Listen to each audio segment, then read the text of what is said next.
Panoptica, Cisco's cloud application security solution, provides end-to-end lifecycle protection for cloud-native application environments. It empowers organizations to safeguard their APIs, serverless functions, containers, and Kubernetes environments. Panoptica ensures comprehensive cloud security, compliance, and monitoring at scale, offering deep visibility, contextual risk assessments, and actionable remediation insights for all your cloud assets. Powered by graph-based technology, Panoptica's attack path engine prioritizes and offers dynamic remediation for vulnerable attack vectors, helping security teams quickly identify and remediate potential risks across cloud infrastructures. Panoptica utilizes advanced attack path analysis, root cause analysis, and dynamic remediation techniques to reveal potential risks from an attacker's point of view. Visit panoptica.app to learn more today.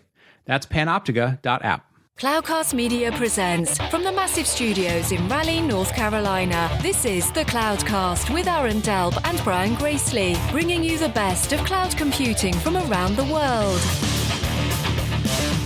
Good morning, good evening, wherever you are. Welcome back to the Cloudcast. We are coming to you live from the massive Cloudcast studios here in Raleigh, North Carolina. Hope everybody is doing well. We are halfway through June of 2024. The year continues to move by very, very quickly, and we are on the third part of a three-part series we've been doing the last couple of weekend updates, weekend perspective shows, really kind of looking at over the last couple of decades, what does today's environment, which is very AI heavy, look like in comparison to those, really trying to figure out, are there things that we can pull from those previous eras that are going to sort of give us some hints, give us some tips on where the market may go, where the technologies may go, where the kind of the plays by various companies and various people in the marketplace might happen. And this week we want to dive a little bit into what does it look like? What does today's AI era look like compared to the early 2020s? And sort of an interesting, the last couple of weeks we did compared to the 2000s, early 2000s, the early 2010s, and now the early sort of 2020s. And as I was thinking about this one more and more, really kind of over the last couple of weeks, thinking about how we're going to put these three shows together, my initial thought was, there's a couple of things, a couple of trends here in the 2020s that look very similar to, what we're seeing, kind of even the earliest 2020s, 2020, 2021, 2022, to what we're seeing today. But actually, over the last couple of weeks, I've noticed a couple of trends that are actually showing some flashbacks and some similarities that we saw back in the early 2000s. So we'll kind of dive into both sets of those coming up after the break, and we'll kind of dive into, what we might be able to take from, some of the actions that are happening right now, the trends, the patterns that we're seeing, and try and forecast those a little bit further into the future using some historical context as to, what may or may not happen going forward. So we'll dive into that after the break. Welcome back to the Cloudcast. I'm your host, Brian Gracely. And as we mentioned at the top of the show, we are going to continue to dive into part 3 of 3 of the series we've been doing of how today's AI era is looking like the kind of the beginning of the last couple of eras, last couple of decades, if you will. So today we're going to dive into, how today's AI is like the early 2020s. And as I was thinking about this, as I mentioned this a little bit at the top of the show, I had originally, when I sort of laid this out in my head, it felt like there was 2 or 3, maybe 4 kind of distinct things happening now that kind of matched, 2000 or 2010. And similarly with 2020, what's been interesting is over the last couple of weeks, even, it feels like we're also starting to see some things that match 2020 to now, but also match like 2000 to now. So we're going to dig into that a little bit. As we think about kind of how we started the 2020s, obviously COVID was the most defining characteristic. It defined where we worked, how we worked, the technology that was being used, where the investments were being made, but it also defined what the economy looked like, kind of the mindset that people had in terms of, where to invest money. There was a ton of money in the economy, which is sort of weird considering that the economy essentially felt like they shut down for a period of time, but then you had all sorts of government backing, kind of backstopping and making sure that people were employed and were able to pay their bills and all sorts of things like that. There was just a ton of money that was pumped into businesses and so forth. So we started to sort of look at the fundamental things. Obviously 2020s, we're the end or sort of the tail end of the cloud native era or the kind of the first phase of the cloud era, if you will. And so we saw a ton of VCs that were still pumping money into startups from 2019 to 2021, roughly. But basically we're trying to catch sort of the last lightning in a bottle in terms of, companies that could be, transformative, could be building technology that could be sold off to the cloud providers. Maybe, it was very much characterized by a ton of money that just on a weekly basis felt like, oh, there's a new unicorn, there's a new decacorn, there's 10 new unicorns.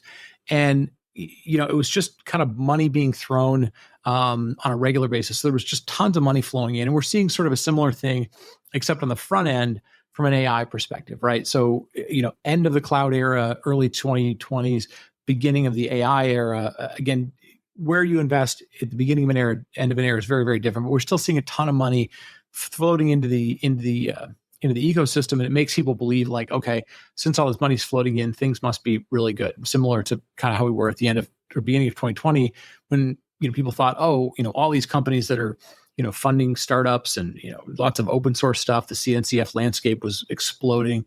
There's a lot of belief of like, oh wow, this things must be going really, really well. The second thing was, and this feels like we're seeing this over again, was we saw a lot of decisions that were made by people saying, the behavior around 2000 or 2020 or 2021, kind of COVID era was going to become the new normal, right? So what was the things that we adjusted to at the beginning of COVID, where we worked, how we worked, how we were buying, what funding looked like into projects, all those sort of things. A lot of people made the assumption that like, that was just going to become the new normal, right? Like we're going to deal with this pandemic thing for very long periods of time. And working from home makes sense, or, the way that people were investing in order to do, shopping or communications or whatever it was going to be, was going to become the forever normal.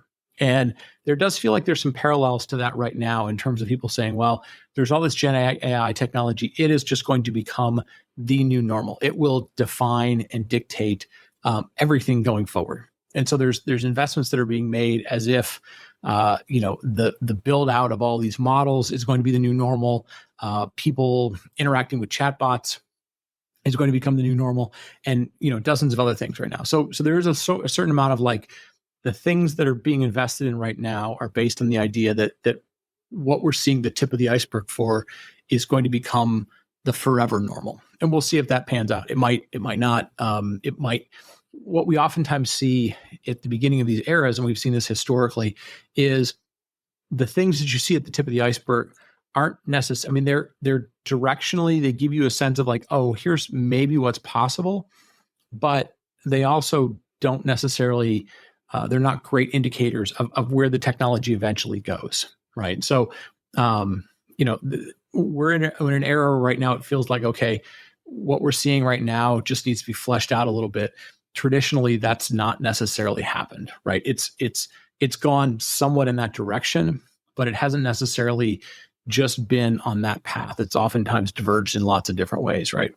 And then the third piece of it that we're seeing a lot of right now is that just like in the late 2020s, and we mentioned, we saw this explosion of technologies, falling into the CNCF and all other things like that. You looked at the number of, new features that were being crammed into like an AWS or being, spit out by the cloud providers or whatever. We got fascinated with technology and became less fascinated with the business models around the companies that were building that technology.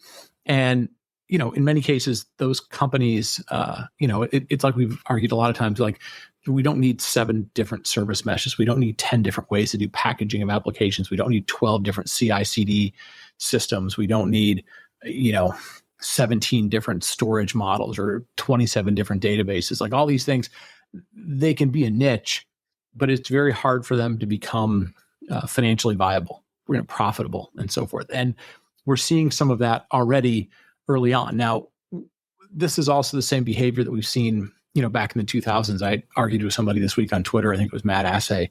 He was saying, "Hey, we need, something to sort of save, save AI. Open source needs some saving of AI." And it feels like there's too many models being built, and there's a new model every week. And my comment to him was, well, we are at the beginning of a new trend cycle, and if we go back, 25 years, 30 years, whatever it would, 20 years, there were 17 or 18 different distributions of Linux back then, right? Like right now we tend to think of there's Red Hat and there's SUSE and there's Debian as far as, are canonical in terms of like commercial iterations of it. But I mean, there were, 15, 16, 17 different companies that looked like a Red Hat or a SUSE or a Canonical.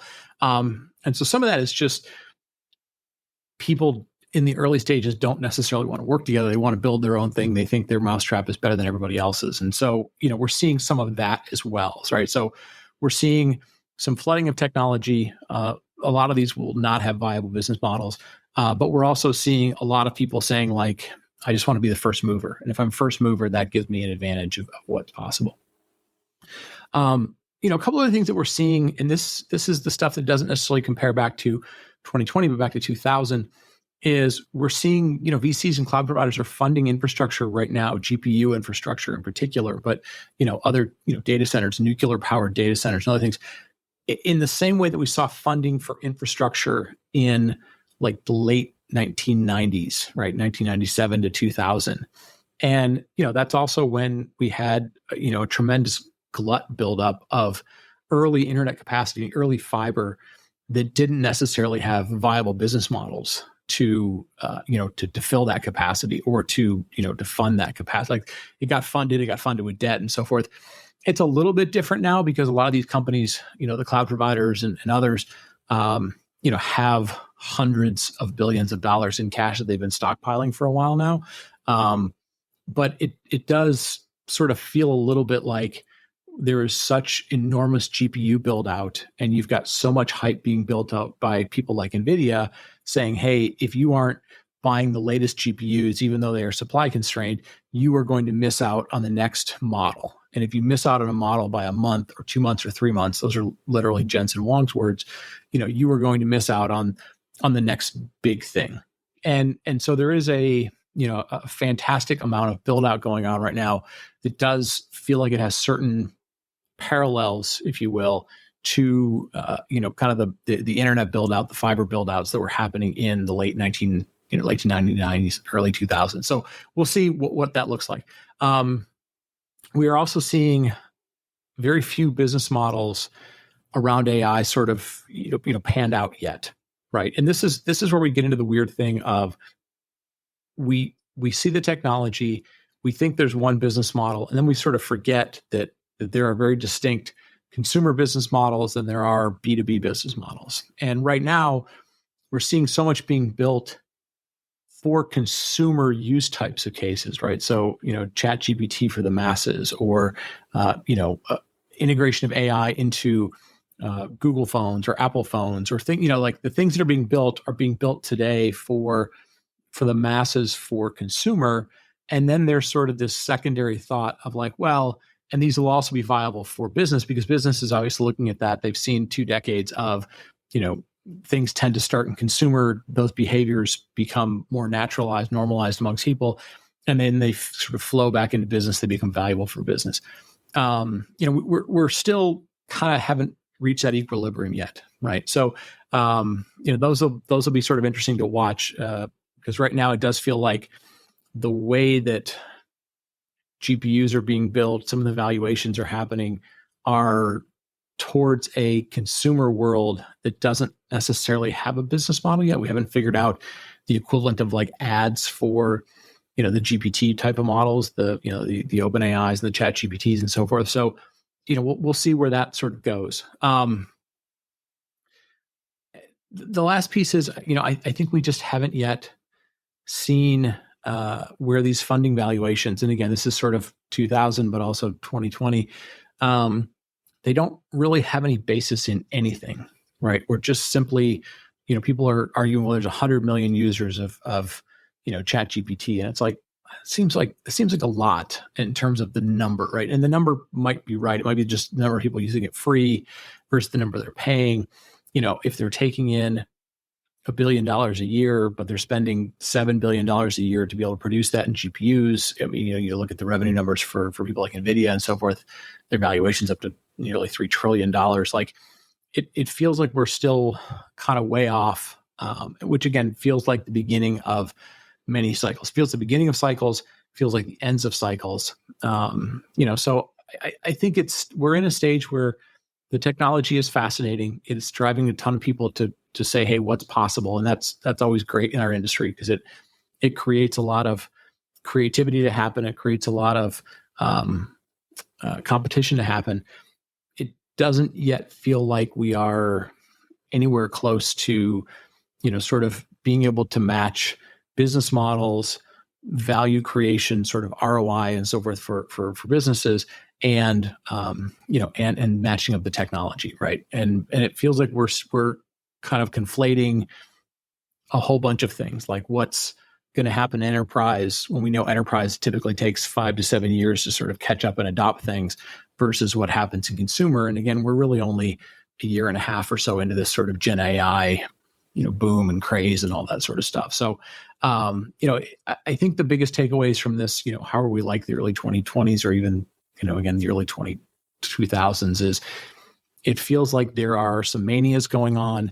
It feels like there are some people that have invested towards a future that is really interesting and cool, but haven't yet figured out a way to monetize those things. And it feels like we may have some, we'll have some rationalization happening, some deflation of bubbles, if you will, to a certain extent, before, we sort of get to certain things. Because again, we're still at the really kind of complete hype stage of what's possible, what might be possible.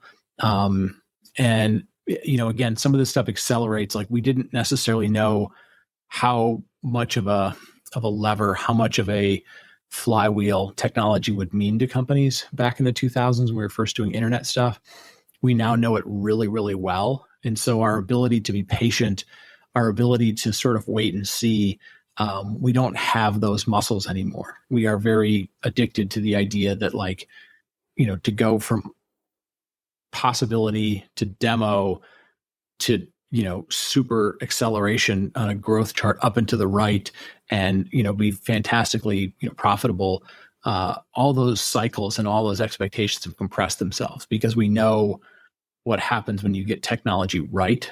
And so there are so many people who are betting as to what the right might be, but we're still kind of trying to figure out what that might be. So anyways, I feel like those are sort of the parallels we are. And again, we're only, a year and a half into this, and we're comparing this against, 20 years ago and 2 years ago. And there are some parallels. And it's a hard set of parallels to look at because, again, as we've seen in the past, like, being first, there are situations in which being first allows you to create a moat. In most cases, being a fast follower has often been just as successful, right? So, being first in search engine didn't make Google, fantastic, but they were the first to figure out how to monetize it with things like ads. So they were sort of fast follower, but they figured out a business model. Apple wasn't the first to build a mobile phone, but they were the first to figure out, how to really change the paradigm of that, right? And so, we haven't yet figured out what that next winner is going to look like. But we have seen a bunch of the scenarios in which, the fascination of fast money into it and over investment, can be detrimental and can cause overinflated expectations. So those are the things I think we're sort of seeing right now, the parallels we're starting to see. And it'll be really, really interesting to see who is able to figure out how to break out of the sort of mainstream thinking, the fascination with technology, into business models that prove themselves out to be valuable, to be sustainable. I think we still got a little bit of work to do there. I think there's some people that are starting to figure some things out, but, it feels like still a lot of work to do there, and not that huge breakthrough yet that, kind of reshaped or redefined what the internet looked like, what cloud looked like, what mobile looked like, as we think about the AI thing. So anyways, that'll wrap it up. Hope everybody's doing well. Happy Father's Day. I should have mentioned that at the beginning of the show.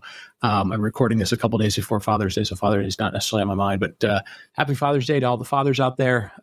If you're a dad, hug your kids. If you get a chance, call your dad, call your grandfather, call your wife's father, or whoever has played a fatherly role in your life. Hit them up, just like we talked about last month with Mother's Day. So anyways, with that, I will wrap it up. Thank you all for listening. Thanks for telling a friend. show@thecloudcast.net if you've got questions or feedback or, things that we can help you with. So with that, I'll wrap it up. We'll talk to you next week. Thank you for listening to The Cloudcast. Please visit thecloudcast.net to find more shows, show notes, videos, and everything social media.